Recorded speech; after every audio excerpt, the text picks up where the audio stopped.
أنا الساحر الليبي الذي تجرأ على العيش وسط عائلة لمدة 9 أشهر دون أن يشعروا بوجودي بينهم.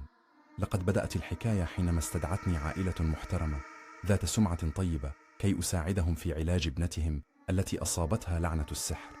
ظنوا أنني شيخ عالم بأمور الرقية والعلاج، لكنهم لم يعرفوا أنني لا أملك سوى طريق السحر الأسود. دخلت منزلهم بابتسامة هادئة وخطوات محسوبة، وقررت منذ اللحظة الأولى أن أجعلهم دمى في قبضتي.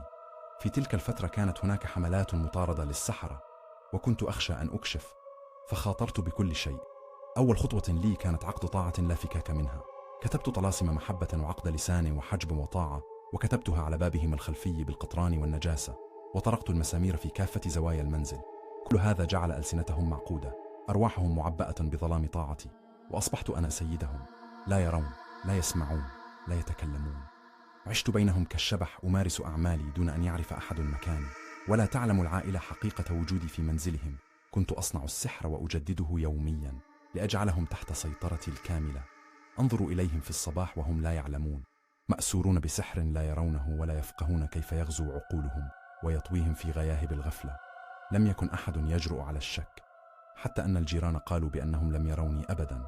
وكانت العائلة تمارس حياتها بشكل طبيعي، ولكن القدر دائما يجد طريقة للانتقام. أخي الأصغر الذي علمني هذا السحر قبض عليه بسبب جرائمه التي وصلت لإنهاء حياة البعض بالسحر، وفضح مكاني وأسراري. هكذا عرف رجال الأمن مكاني، وطرقوا باب المنزل في لحظة كنت أظن أنني فيها بمأمن.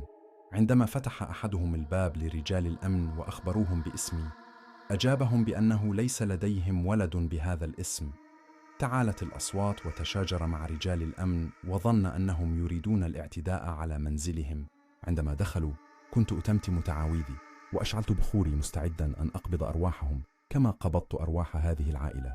ولكن قبل أن تكتمل كلماتي قبضوا علي. نظرت إلى عيون أفراد العائلة ورأيت الحيرة تملأهم. لم يعرفوا ماذا يحدث، لم يدركوا أنني كنت أحكم قبضتي عليهم طوال هذه الأشهر وأفتضح أمري. وبعد يومين شاع بأنني قد هربت من السجن، ولم تتضح حقيقة الأمر.